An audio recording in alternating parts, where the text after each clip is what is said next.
नमस्कार मंडळी, family drama आणि C5 च्या या धमाकेदार एपिसोड मध्ये तुमचं मनपूर्वक स्वागत आहे।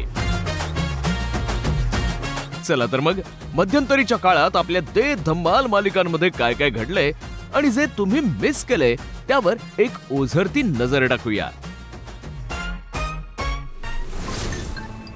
रसिक प्रेक्षक हो, तुमची सर्वात लाडकी मालिका पुन्हा कर्तव्य आहे आता अशा वळणावर आली आहे की तुमचं भरभरून मनोरंजन झाल्याशिवाय राहणार नाही।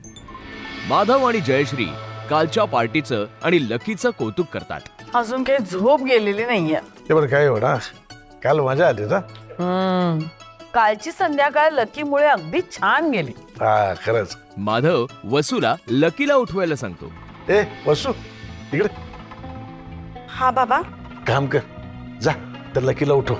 हा बा ते ऍक्च्युली नको नको नाही राहू देत, त्याला झोपू देत बिचाऱ्याला। त्याच्यापेक्षा मुलांना उठवा, शाळा आहेत त्यांच्या। अचानक बनी बेपत्ता झाल्याचं कळतं आणि शोधाशोध सुरू होते। वसुंधरा, बनी आलेला का इथे बाहेर? रूम मध्ये दिसत नाही मला। म्हणजे अहो आंघोळीला गेला असेल ना। अहो नाही, मी बाथरूम पण चेक केलं, तिथे नाहीये तो। आता काय परत हरवला की काय? हा अगं असं कसं हरवेल, कदाचित गार्डन मध्ये असेल। वहिनी थांब, मी बघून येतो। ओके हो आकाश चला ना आपण स्टोर रूम मध्ये चेक करूया। चला। अरे तुम्ही त्याला एकदम बजावून का सांगत नाही? आई लहान आहे तो, इकडे तिकडे जाणारच ना। तू काय त्याची वाद घालत बसलास? आधी जाऊन बघ ना। सॉरी ते पुढे बनी बद्दल माहिती मिळते। वसू टेन्शन मध्ये येते पण आकाशच्या जीवात जीव येतो। साहेब, बनी तर लकी साहेबांबरोबर होता। त्यांचे फ्लॅट कॅन्सल झाले ना, म्हणून ते बनी बरोबर खेळत होते। असतील इथेच कुठेतरी। थँक्यू। ठीक आहे सर। वसूचा उद्रेक घरातील सदस्यांना गोंधळात टाकतो। काय काय होतं तुम्हाला? तो लकी माझ्या बनीला घेऊनच कसा काय गेला? वसू अस्वस्थ होते। सगळे वसूला सावरण्याचा प्रयत्न करतात। हो वहिनी अगं असतील इकडेच कुठेतरी। पण असं न सांगता घेऊन कसा काय गेला? Okay relax. हो तुम्ही एवढं पॅनिक का होताय? It's okay. हा लकीच आहे सोबत। नाही तुम्ही आत्ताच्या आत्ता फोन लावा त्याला।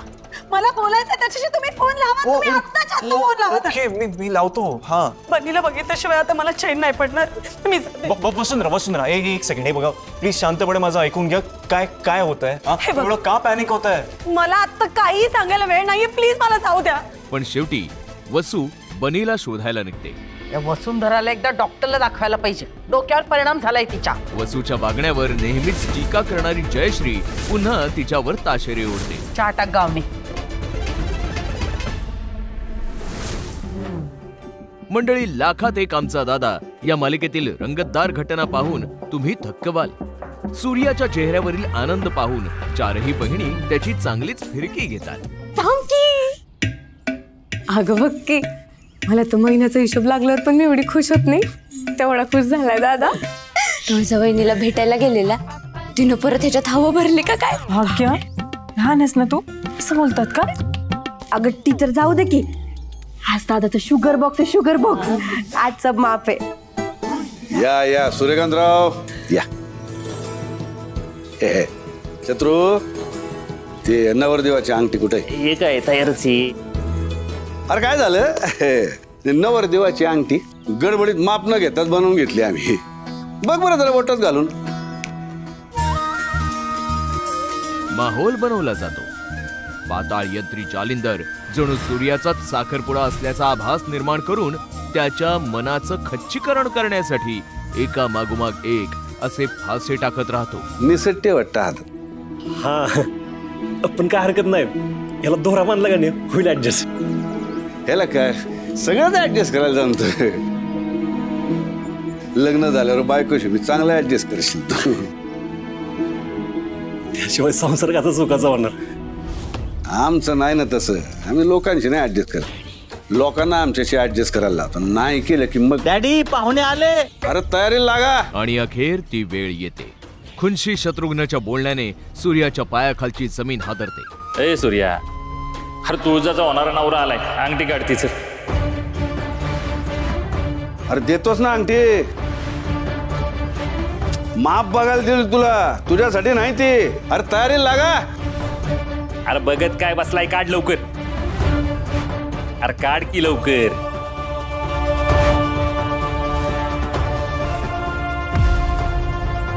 ए सूर्या, येतोयस ना?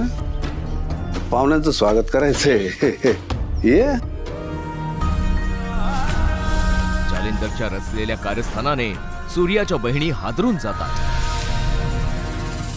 आसवांनी डबडबलेले डोळे पुसत सूर्या आलेल्या पाहुण्यांचं स्वागत करण्यासाठी स्वतःला सावरतो.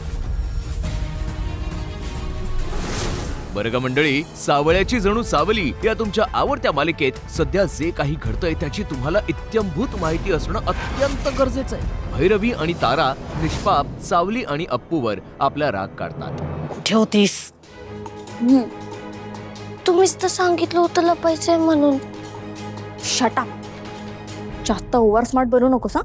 तुम्हाला दोघांना तर मी नंतर बघून घे. तू एक काम कर, बॅकस्टेजला तुझी नेहमीसारखी व्यवस्था करून ठेवली आणि हो, एकदा सगळं सिस्टीम क्रॉस चेक कर. आणि गाण्याची तयारी केली आहेस? आवाज ठीक आहे? होय. चला निघा. तारा अप्पूशी त्याचं मन दुखेल अशी वागते. ए बच्चू, तू दुसरीकडे कुठेतरी जाऊन लपून बस. जा, चल निघ.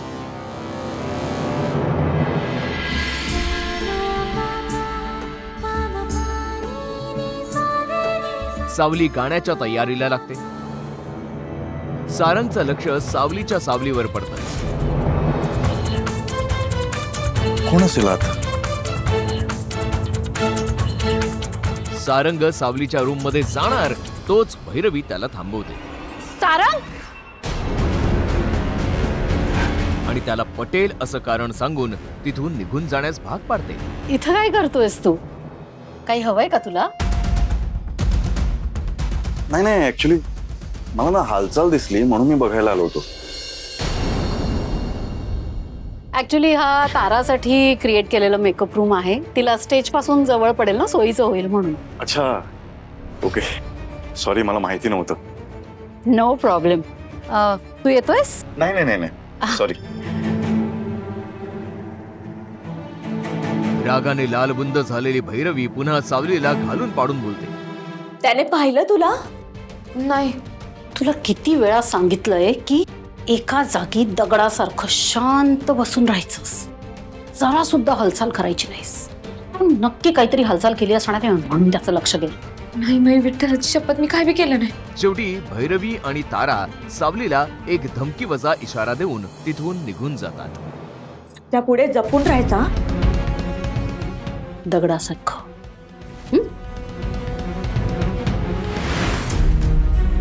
मंडळी पुढे जाण्यापूर्वी लाखात एक आमचा दादा मालिकेतील पुढे घडलेली एक महत्वाची घटना जाणून घ्या, ज्यामुळे तुम्ही अप टू डेट राहाल. तुळजाचा साखरपुडा सत्यजितशी होणार याची सूर्याला खात्री पटते. सगळं विसरून लग्नासाठी तयार झाला. भारी वाटलं. अरे एवढं चांगलं स्थळ मी हातनं जाऊन देईन. निंबाळकर आणि सरनोबत कुटुंबामध्ये काही जुजबी संवाद होतात. डॅडी, अहो एवढ्या मोठ्या घरातली मुलगी चुकीचं काम करल याच्यावर आमचा विश्वासच नव्हता ना. आता तर तुम्ही आमचा गैरसमजही मिटवला. मग तर काय विषय संपला. सगळे गैरसमज दूर झाले, चांगलं झालं. आता सगळं धूम धडाक्यात पार पाडूया. कसं?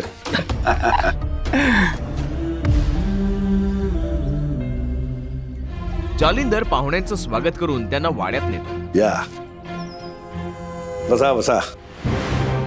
स्वप्नांची राख रांगोळी झालेल्या सूर्याला पाहून जालिंदर त्याला पाहुण्यांचा पाहुणचार करायला सांगतो. ए सूर्या, बसलास काय? उठ. पाहुणे उन्हात अनात आले त्यांना सरबत दे. त्यांना काय हवं नको बघशील का नाही? शत्रुघ्न आपल्या प्रत्येक शब्दाने सूर्याच्या मनावर घाव करत जातो. सूर्या सूर्या सूर्या, अरे तुला जरा काय इज्जत दिली? तू तर निंबाळकर घराण्याचा जावई समजायला लागला स्वतःला. मस्त बूट टेकून बसलायस बघ.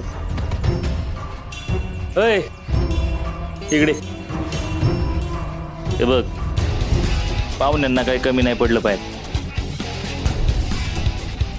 एक ग्लास दे याच्याकडे, बाकीची कामं तू बघ.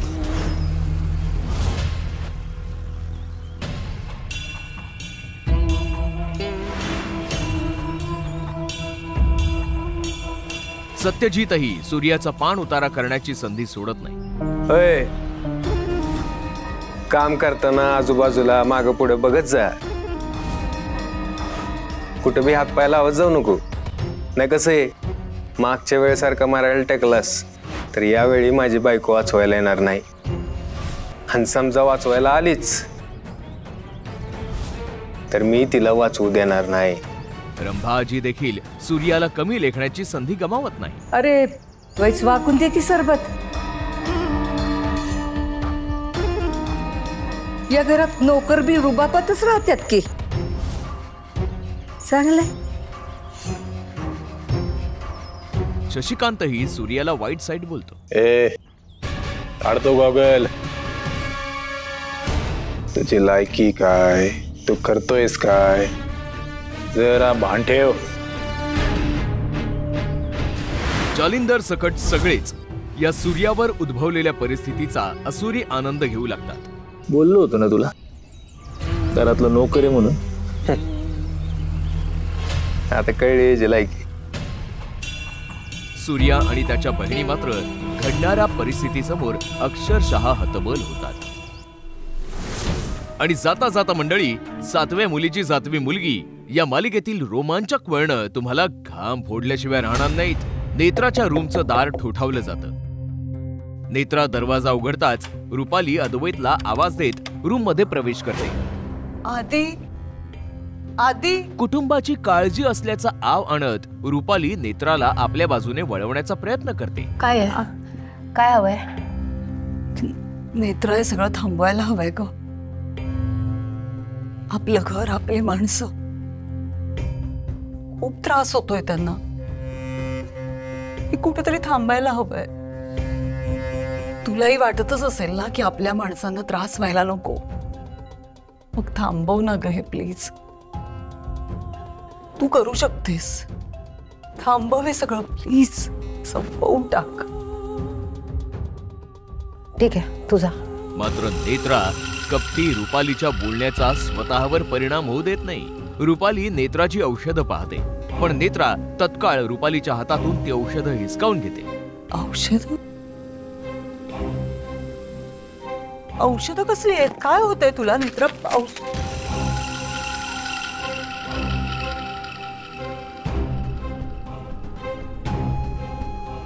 ठीक आहे,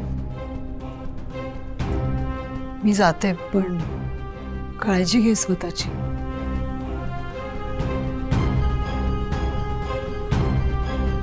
हो, मी सांगतो कार्यकरांना, तुम्ही सुद्धा इन्व्हेस्टरशी बोलून घ्या एकदा. रुपाली तिथून निघत असताना अद्वैत तिथे येतो. रुपालीला पाहताच अद्वैतचा पारा चढतो. ती तर ही बाई का आली इथे? तिला रूम मध्ये येऊच का दिलंस तू? नको ना चिडू साधी. मी एक सांगू का? म्हणजे एक रिक्वेस्ट आहे माझी. तुम्ही नाही बोलत आहात ना माझ्या बरोबर, नका बोलू. तुम्ही तुमचा वेळ घ्या. पण मला एक नातवंड द्या.